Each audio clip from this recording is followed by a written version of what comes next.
Bienvenue à tous dans ce premier numéro de la semaine de la brève sportive. Pour sa seconde sortie dans le cadre de la FIFA Série, la Côte d'Ivoire a étrillé les îles Turques et Caïques 15 buts à 1, dimanche 12 avril à Ebimpe. Avec cette nouvelle victoire, les Éléphantes prennent la tête du tournoi. Opposés à l'équipe féminine des îles Turques et Caïques, les Éléphantes n'ont laissé aucune chance à leur rival. Diallo Ami s'est illustré avec un triplé les 6e, 10e et 23e minutes. Creto Précile a brillé avec un quintuplé les 12e, 22e, 27e, 47e et 52e minutes. Kwasi Rosemond a rejoint la fête en marquant à la 27e minute. Kokora Sylviane a inscrit le 9e but. Ange Coco a trouvé le chemin des filets pour le 10e juste avant la pause. Conan Inès a marqué à 2 reprises au 78e et 83e minute. Frédéric Abrogois a scellé la marque dans le temps additionnel, portant le score à 15 buts à 1. Rendez-vous est donc pris le 16 avril pour la dernière journée où les Éléphantes seront face aux Vertes.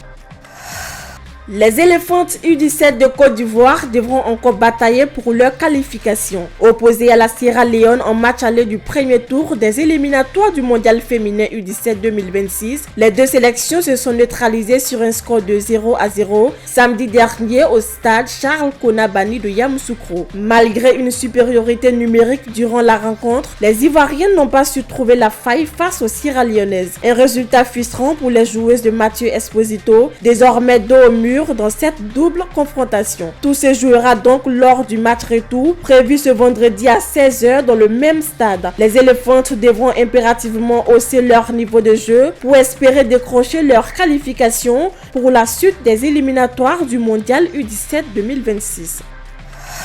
Débutée le vendredi 10 avril dernier, la 24e journée de la Ligue 1 Lonassi livre déjà son lot de surprises au classement. Leader du championnat, la SEC Mimosa continue sa marche vers le titre avec assurance. Les Mimos se sont imposés 1-0 face au Stella Club d'Adjamé au stade Charles Konabani de Yamoussoukro. FC Mouna frappe fort avec sa large victoire 6-0 contre Sol FC et récupère la 3e place. Tandis que dans le bas du tableau, Iska réalise une belle opération grâce à sa victoire 2 buts contre 1 contre Siokorogo. Le club sort de la zone rouge et remonte de la 15e à la 11e place. Dans les autres rencontres, Lassowa et Zomo FC se sont neutralisés 1 but partout, tandis que FC Oza s'est incliné à domicile 1-0 face à l'ES Agboville. Quant au Racing Club d'Abidjan, il s'est incliné 1-0 contre l'US Tchologo.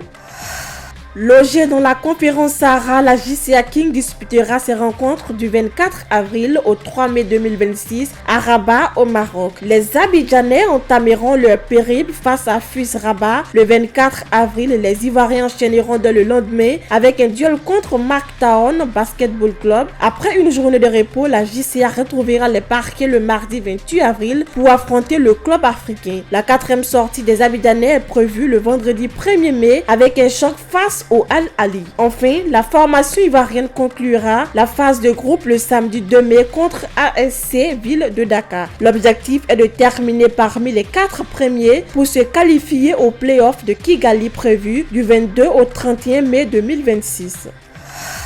Célébrée chaque 6 avril à travers le monde, la journée internationale du sport au service du développement et de la paix a été commémorée en Côte d'Ivoire ce samedi 11 avril 2026 à l'Institut national de la jeunesse et des sports INJS à Makori. À cette occasion, une marche sportive d'environ 1 km a réuni plusieurs acteurs du mouvement sportif ivoirien. Après son intervention, le ministre des Sports Adesilas Mèche a donné le coup d'envoi de la marche, marquant ainsi le lancement officiel des activités. Cette édition 2026 de la Journée internationale du sport en Côte d'Ivoire s'est tenue autour du thème national « Tous mobilisés pour le rayonnement du sport au service d'une grande Côte d'Ivoire ».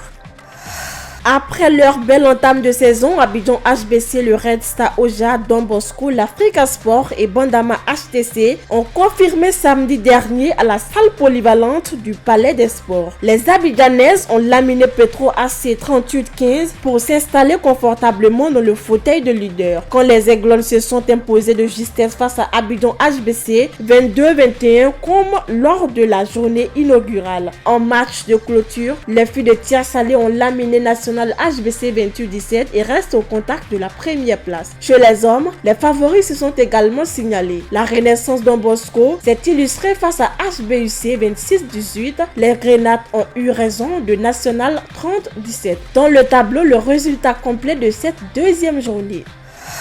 On ne démarre pas la semaine avec le sang chaud. Même si vous êtes mené, gardez votre sang-froid car la rencontre est longue et réserve assez de surprises. Merci à tous pour votre attention. À demain pour notre numéro de la Brève sportive.